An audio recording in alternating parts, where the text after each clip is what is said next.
Y vamos a continuar, esta vez con un tema realmente apasionante, si es que puedo hablar lo suficiente como para clarificar conceptos con nuestra invitada, que hoy le voy a tirar el fardo a ella como para que hable todo el tiempo, porque se trata de Ana Inés Vasco, que es especialista en la integración del Instituto para la Integración de América Latina y el Caribe del Banco Interamericano de Desarrollo, el BID.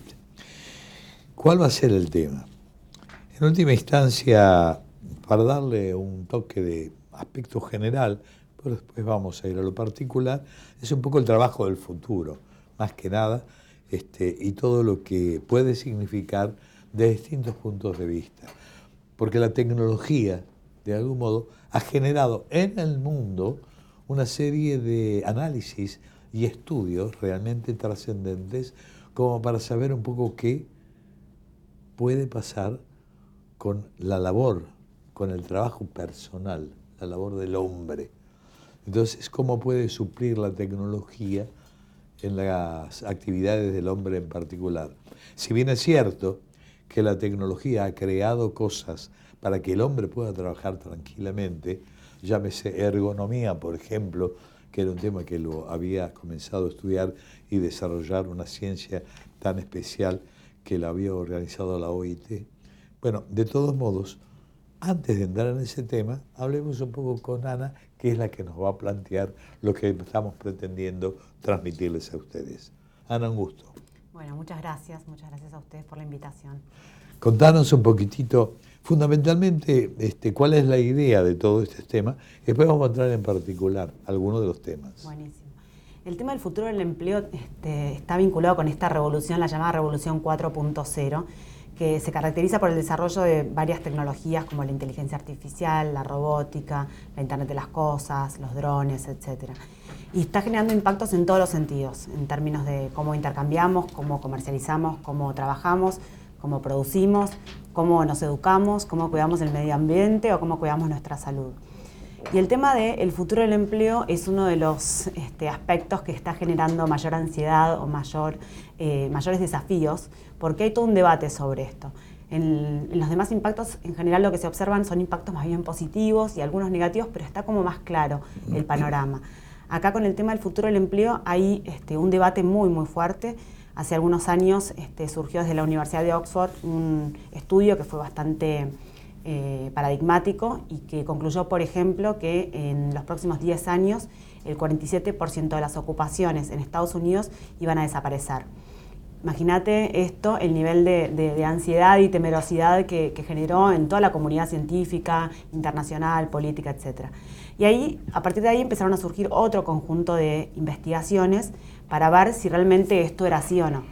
Esta metodología en sí fue bastante criticada y lo que se concluyó es que no hay que hablar de ocupaciones que van a desaparecer, sino que en realidad una ocupación está compuesta por diferentes tareas, algunas que tienen más posibilidades de ser automatizadas y justamente son aquellas tareas que son de carácter rutinario, físico o manual, como puede ser el trabajo de un operario en una fábrica, o de carácter incluso cognitivo, como puede ser el trabajo de un asistente jurídico o un asistente contable o un administrador. Pero lo cierto es que estas versiones más apocalípticas ahora es como que se han aplanado de alguna manera y lo que se cree es que puede haber más incrementos en los niveles de empleo. Algunos expertos indican que puede haber un incremento en los niveles de empleo, como que los niveles, la reducción de costos y los incrementos en la productividad como consecuencia de la inclusión de estas nuevas tecnologías van a generar nuevos y más bienes y servicios y por lo tanto nuevos y más empleos. Vos sabés que, a propósito de lo que te estaba mencionando antes respecto de la ergonomía, muchas de las empresas automotrices de nuestro país, en particular Ford, había contratado grandes especialistas del mundo como para hacer un análisis y trabajar sobre algunos aspectos que tenían que ver con determinadas máquinas que utilizan en las fábricas y cómo podían mejorarlas o adaptarlas como para que el hombre que trabajara esa máquina estuviera en condiciones de poder trabajar mucho mejor.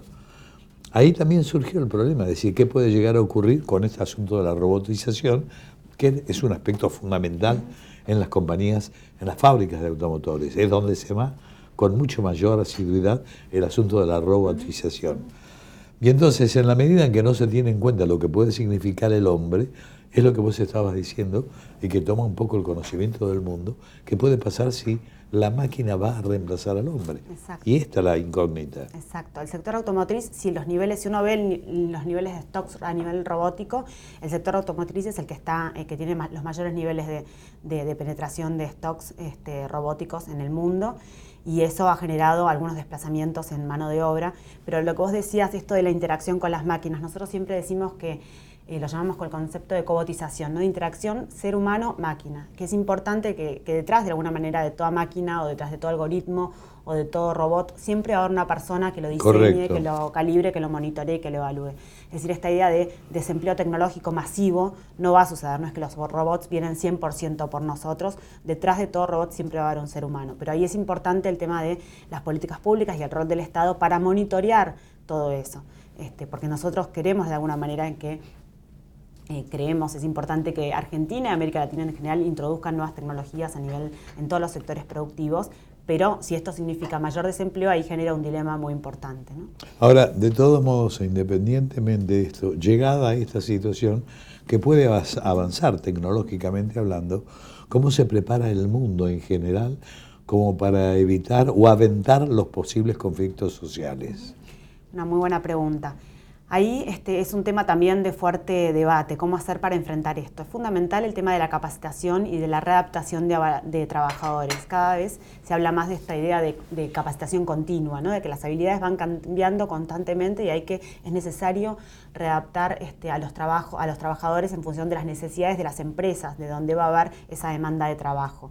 Esto es fundamental, es clave trabajar entre el sistema educativo y el sector productivo. Hay un modelo que a mí me gusta mucho, que es el modelo de formación dual de Alemania, que se está desarrollando en algunos países de América Latina, que consiste en que los estudiantes ya en el nivel secundario van a las industrias a trabajar. Y se genera una fuerte interacción entre el sector público y privado. Incluso el sector privado apoya en el desarrollo de la currícula de los estudiantes. Y esto es importante para que no suceda que haya brechas entre la demanda y la oferta de habilidades.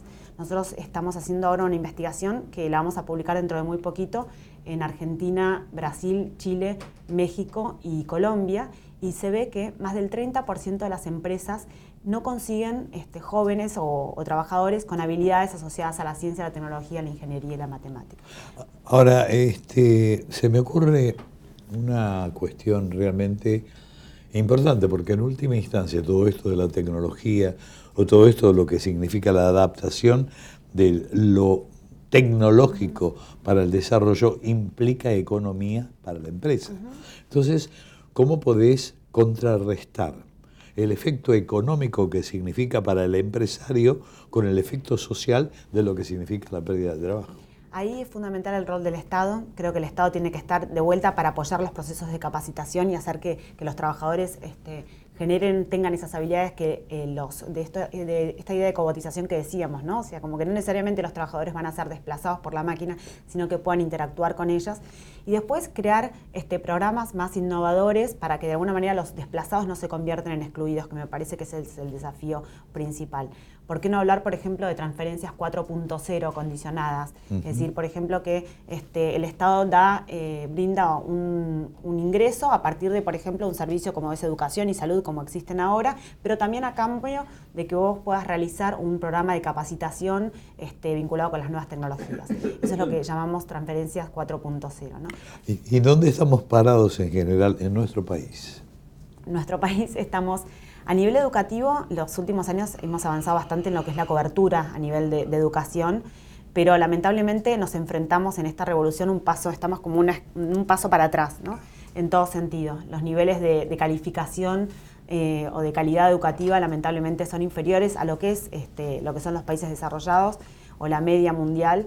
Y para eso es fundamental, de vuelta, trabajar desde el rol del Estado para que los jóvenes y todos los trabajadores puedan incorporar estas nuevas tecnologías que se están generando.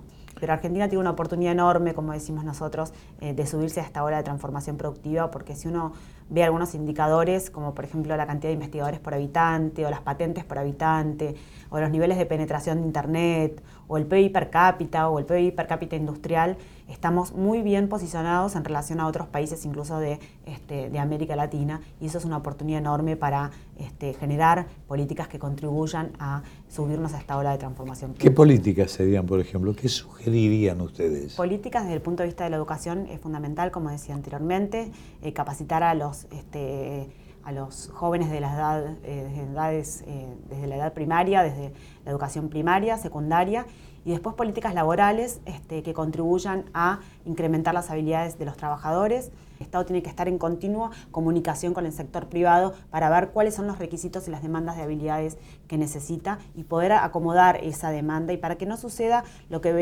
comentaba en esta investigación que estamos haciendo en estos 5 países, de que hay sectores en donde la demanda de habilidades supera la oferta de habilidades. Siempre está abierto el programa para seguir conversando, porque es un tema apasionante. Bueno, muchísimas gracias a ustedes. Por favor.